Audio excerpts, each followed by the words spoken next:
So the questionnaire is for the common emitter amplifier, neglect RO and assume current source is ideal and Vt is equal to Kt by Q is equal to 25 millivolt.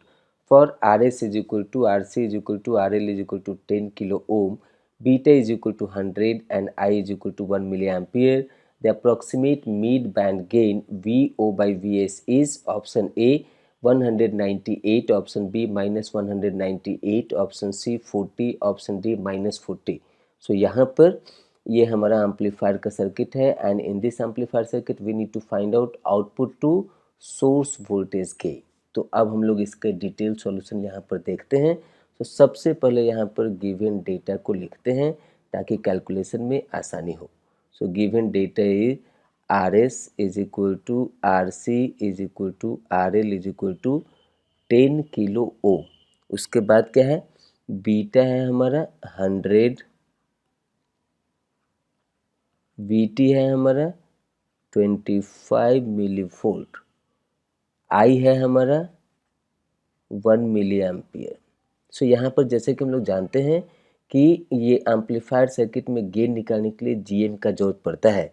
तो GM क्या होता है, so GM is equal to IC by VT। ये IC क्या है, this IC is called collector bias current और यहाँ पर इसको कैलकुलेट करना है। तो जैसे कि हम लोग जानते हैं DC एनालिसिस में, so under the DC analysis as we know that there all the capacitors CC1 CC2 CE, there all the capacitors act as a open circuited। सो यहाँ पर CC1 CC2 CE ये सारा हमारा ओपन सर्किटेड हो जाएगा और यहाँ पर हमको निकालने के GM निकालने के लिए IC चाहिए। तो जैसे कि हम लोग जानते हैं कि अल्फा इज इक्वल टू क्या होता है, this alpha is equal to IC by IE। तो यहाँ से हम लोग निकाल सकते हैं कि ये IC क्या हो जाएगा, this IC is equal to alpha into IE and as we know that alpha in terms of beta, तो यहाँ पर लिख सकते हैं beta by 1 plus beta into IE। So यहाँ पर बीटा का वैल्यू हमारा दिया हुआ है क्या है, तो वो है हमारा 100 डिवाइड बाई 101 और ये जो I है यही हमारा IE है, जो यहाँ पर ये जो हमारा I है यही हमारा IE है। So this is 1 milliampere. So we got it here 100 by 101 milliampere। तो यहाँ पर इसको हम लोग इसमें ये IC के वैल्यू को सब्स्टिट्यूट करेंगे GA में, तो यहाँ पर मिलेगा 100 डिवाइड बाई 101 मिली एम्पियर और VT कितना है, तो VT यहाँ पर दिया हुआ है 25 millivolt. So that we can write it here 25 millivolt.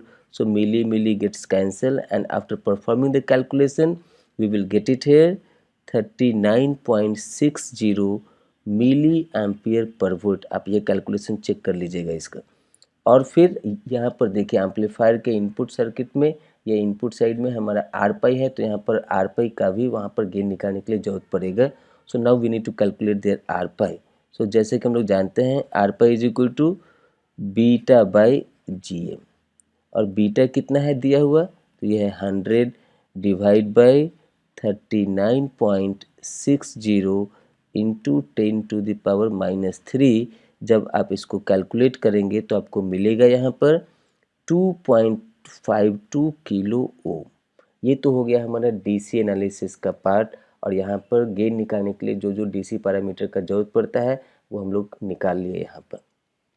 अब उसके बाद AC इक्विवेलेंट सर्किट में जाते हैं।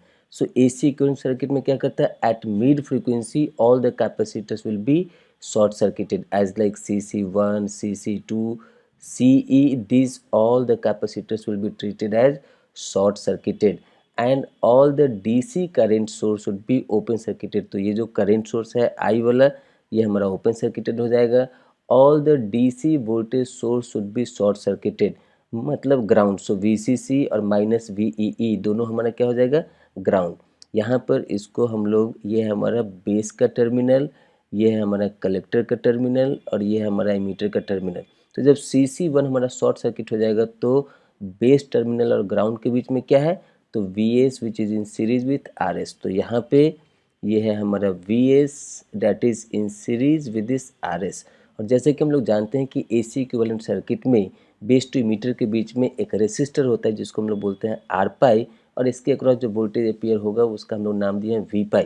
और यहाँ पर इमीटर हमारा ये ग्राउंड टर्मिनल पे आ जाएगा, क्योंकि यहाँ पे CE हमारा शॉर्ट सर्किटेड है, माइनस VEE ग्राउंड पे है, तो इसका मतलब क्या है कि इमीटर टर्मिनल हमारा ग्राउंड पे आ जाएगा। तो इमीटर टर्मिनल हमारा ग्राउंड पे है और इमीटर टू कलेक्टर के बीच में हमारा डिपेंडेंट कलेक्टर करंट सोर्स होता है, so that is written here as a GM into V pi.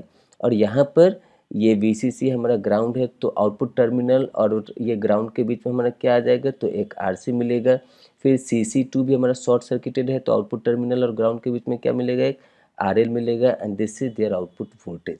So now by applying that nodal analysis at this point at the upper node at this output side, तो यहाँ पर जब आप nodal apply करेंगे तो V output क्या मिलेगा, so this V output is equal to minus GM V pi RC parallel to RL। This let's say as equation number 1।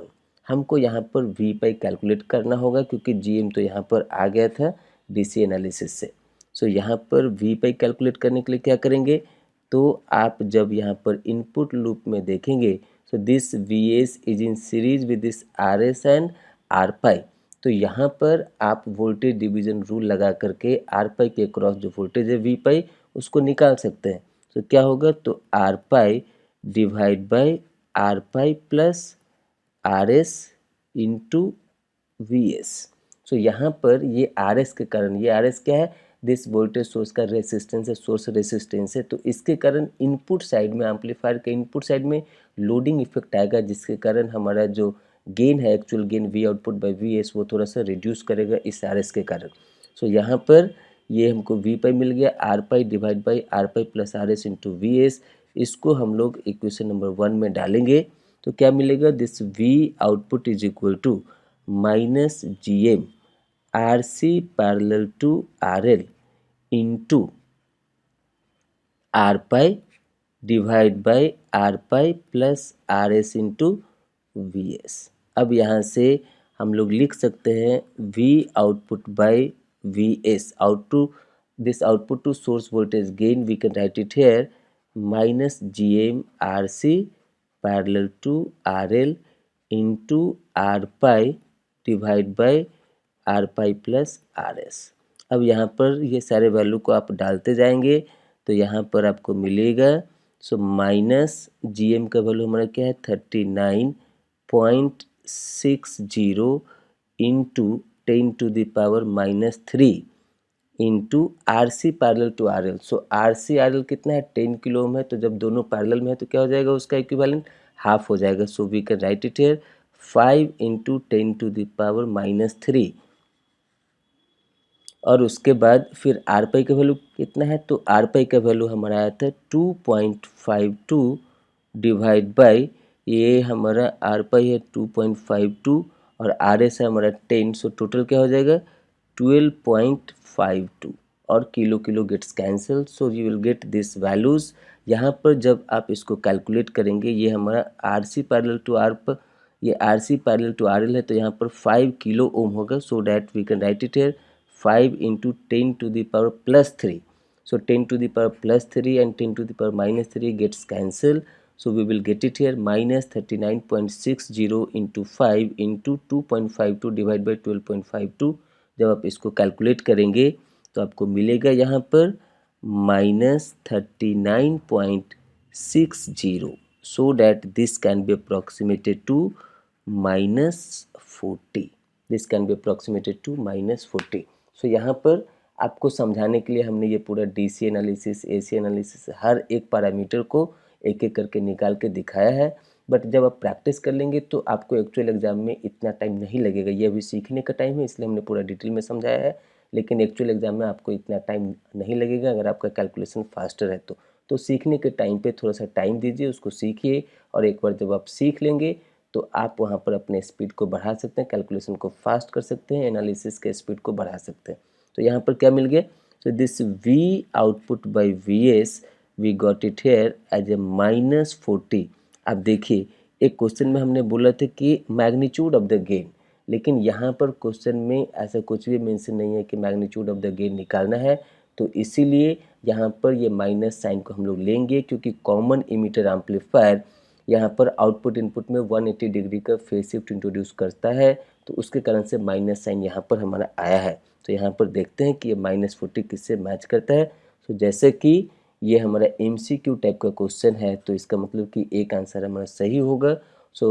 So as we got that V output by Vs is equal to -40, so this is matching to option D. Option D is the final answer for this question, and by this way this is the end of the explanation for this question.